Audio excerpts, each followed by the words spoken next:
¿Cuáles son los requisitos que debo aportar para hacer la solicitud de nómada digital? Estas son dudas muy típicas en los clientes y a pesar de que hay muchísima información en internet y que también por mi propia experiencia dentro de las asesorías me dicen yo ya tengo toda la documentación para hacer mi autorización, mi experiencia es que realmente esta solicitud requiere tantísima formalidad, tanto cuidado y detalle, que sí que es verdad que la documentación debe ser presentada de manera muy exhaustiva, muy detallada, para que la unidad de grandes empresas, que es el organismo competente encargado de resolver, vea que está completo un expediente y entonces decida a tu favor. Así que quédate conmigo hasta el final de este video que te voy a dar detalles sobre los requisitos documentales para el nómada digital. Dentro video.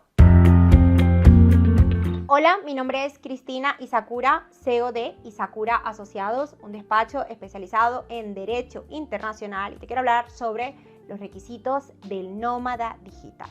Bueno, ya te he dicho en otros videos que este tipo de solicitud se puede hacer tanto fuera del territorio español como dentro. Es importante que sepas que si vas a hacer la solicitud fuera, estamos hablando entonces de un visado. Y los visados siempre se hacen en el consulado español. Es importante que exista un consulado español dentro del país donde tú, ojo con esto, residas, es decir, tengas un permiso de residencia válido y en vigor o que seas originario. Es decir, que aquellas personas que se encuentren irregulares dentro de un territorio no podrían hacer esta solicitud por ante el consulado. Pero a mi predilección, lo mejor es hacer la solicitud dentro del territorio español y esta es una de las grandísimas ventajas que tiene siempre todas aquellas residencias que provengan de la ley de emprendedores básicamente, que es, repito, se estudia por la UGE, la unidad de grandes empresas, y es que puedes también hacer la solicitud dentro de España. Para mí esto tiene grandes ventajas.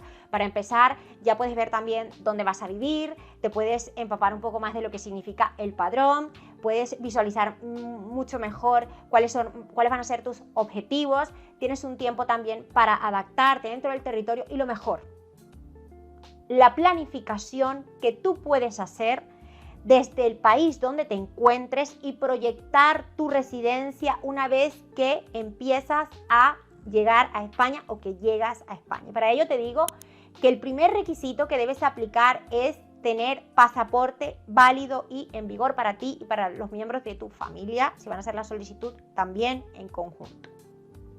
Cuando yo te digo que puedes hacerlo antes, es que puedes realmente asesorarte e iniciar el procedimiento previo de reunir o recabar toda la documentación que conlleva, recordando además que esta tiene que venir apostillada, legalizada y en la mayoría de los casos también traducida. Así que si tú quieres hacer un procedimiento tranquilo, que no te ocasione estrés, que tengas que a lo mejor recabar una información que se encontraba en el país donde tú estás o en tu país de origen, para ti sea sencillo conseguirlo, pero también, ojo, habría que calcular que no se nos vayan a vencer los documentos. Así que bueno, el pasaporte.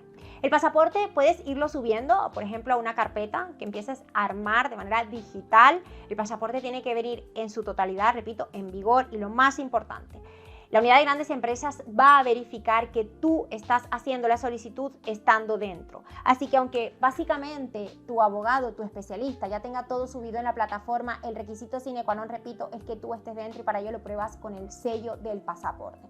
Por eso también muchas veces les recomiendo a mis clientes que es fundamental que hagan la entrada a Europa directamente por España para que pueda constar el sello de entrada y no suponer esto un inconveniente para hacer la solicitud. Importante también que si tienes algún permiso de residencia en el exterior, también lo aportes que estás como residente fuera. Y aquí empezamos entonces a aportar aspectos que son claves. No necesitas demostrar, por ejemplo, que ya tienes una residencia habitual de casa, quiero decir, a través del padrón, pero sí sería interesante por lo menos plantear que tienes un precontrato de alquiler. Bien importante, por supuesto que sí, que aportes los medios de vida, y cuando hablo de los medios de vida es tu actividad también, y que puedas aportar, de ser el caso, ahorros que tengas. Todo esto va a sustentar aquella solicitud que tú vayas a hacer. Voy a detallar cuando hablamos de tener dinero en cuenta.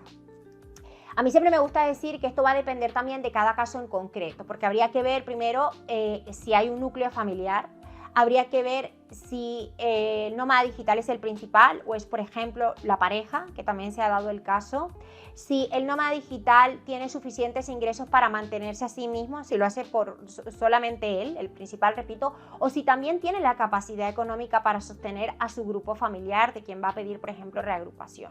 De no ser el caso, de no llegar a lo mejor, entonces tendríamos que compensar con movimientos bancarios, movimientos económicos, cuentas que tengan, patrimonio, viviendas, entre otros. Importante también decirte que toda esta documentación, repito, debe venir apostillada, legalizada y traducida. Y fíjate, aquí también me voy a detener.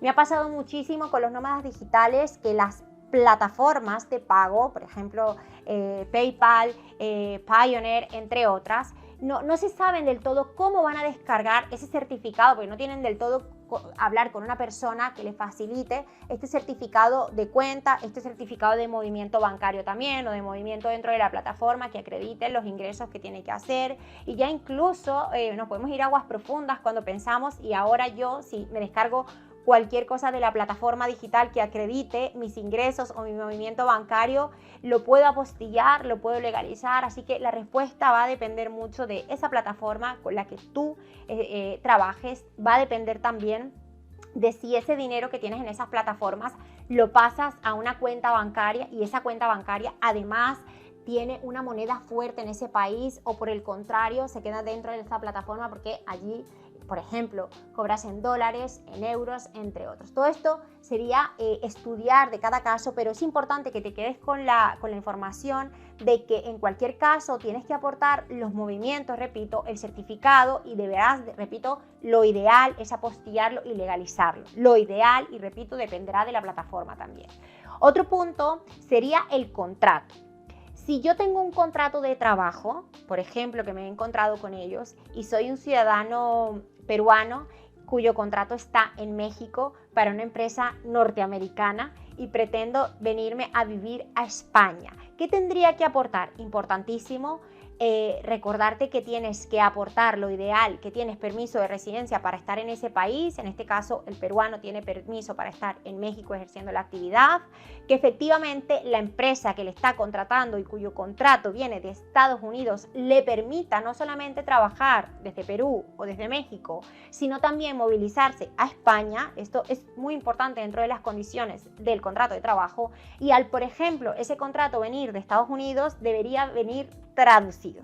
Esto es importante también, y además el contrato, lo ideal es que tenga más de un año esta persona de experiencia con la misma empresa, es lo ideal, aunque se pueden dar matices. Y también lo otro es que tenga un contrato indefinido, o por lo menos a un año largo plazo. También me surgen muchos clientes que tienen el contrato, por ejemplo, de obra y servicio, y esto también va a depender. ¿Vale o no vale, Cristina? Depende.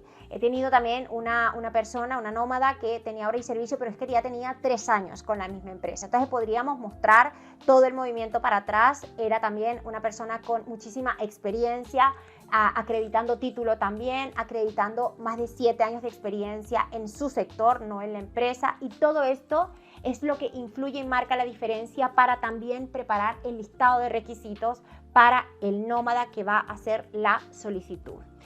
El contrato. ¿Qué más tiene que tener el contrato, además de tener por lo menos un año, ser indefinido, que me permita hacer mi actividad dentro del territorio español o poderme movilizar? ¿Qué otra cosa tiene que tener? Tiene que tener la memoria descriptiva de tu puesto de trabajo. Si el contrato del todo no lo tiene, tendrás que crear una y pedirle a la empresa también que te certifique todas las funciones que tú cumples. Cuando me preguntan qué es una memoria descriptiva, básicamente es el puesto descriptivo de tu trabajo, qué haces, las horas que cumples, por qué puedes hacerlo de manera telemática, cuáles son las ventajas también, el salario.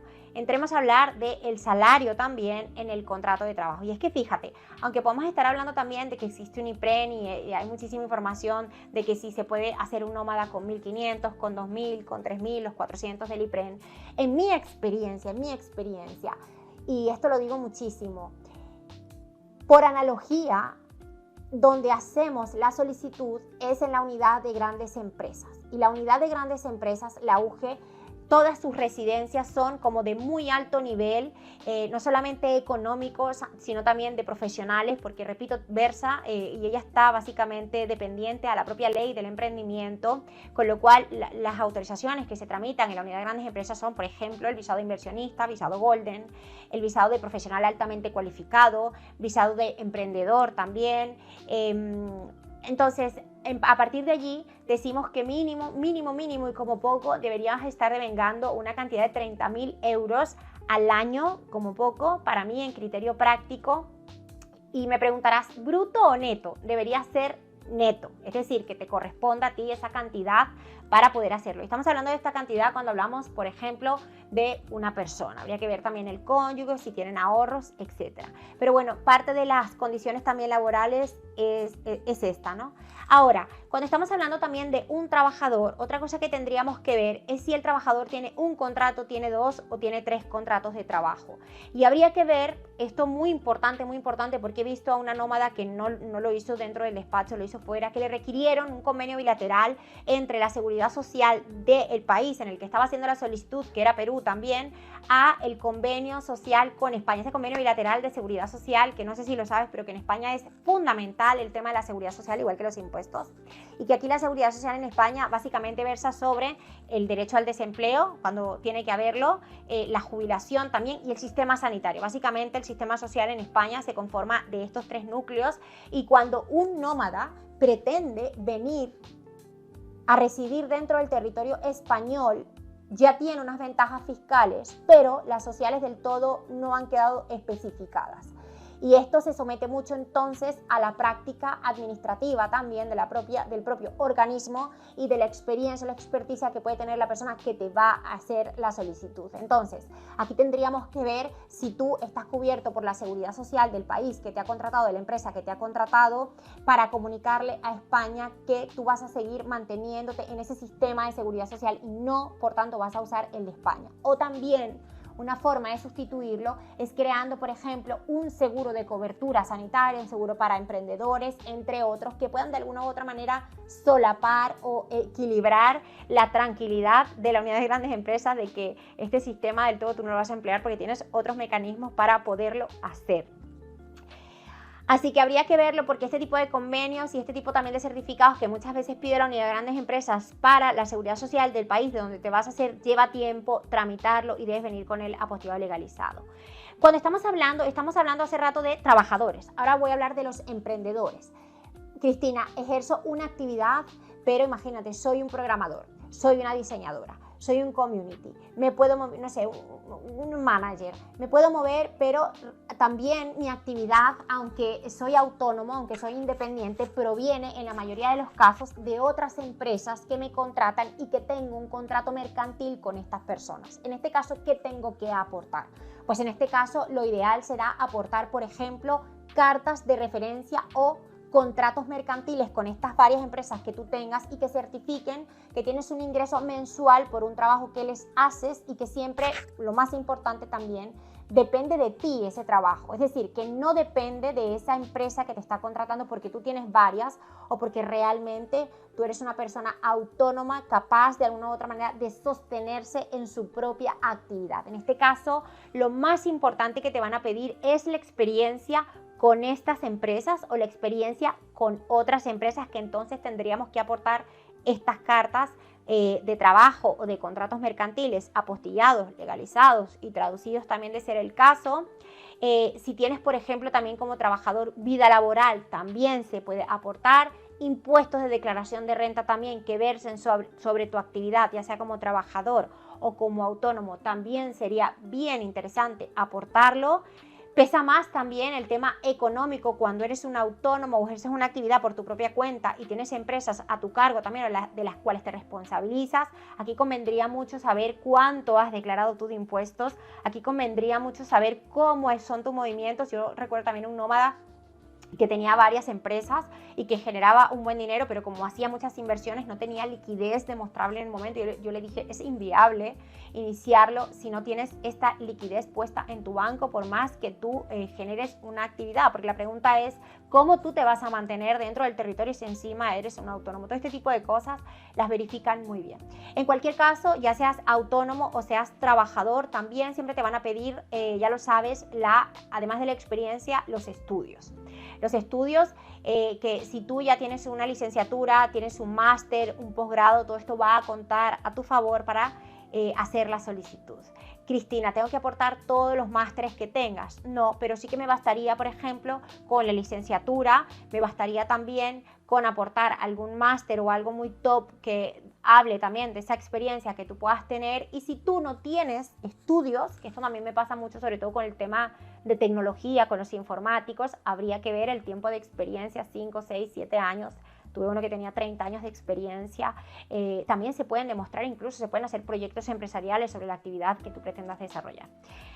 Ya para terminar también con los requisitos, que creo que te he dicho básicamente los más importantes, hablarte también de que tienes que presentar un examen de salud, de que no tienes ninguna condición tampoco que tenga que ver con alguna enfermedad que pueda ser perjudicial para el propio Estado español. Si estamos hablando de hijos, por supuesto, probar el vínculo a través de las partidas de nacimiento, legalizadas, apostilladas, traducidas, cónyuge también, preguntas típicas de si ellos pueden trabajar, esto lo resolveré también en otros videos. Y entonces vuelvo a la premisa de la planificación.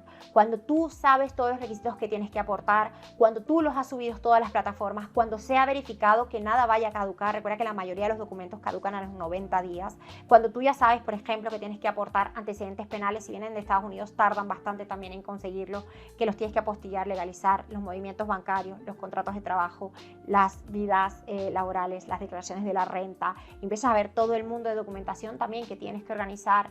Debes saber que estamos nosotros aquí para acompañarte, para que vayamos haciendo check-in en todas esas documentos que vayamos subiendo a la plataforma, para que tu llegada al territorio sea poner un sello y darle a enviar, para que puedas tener también una respuesta bastante rápida y si ocurre incluso a cualquier requerimiento tengamos un plano de acción bastante rápido.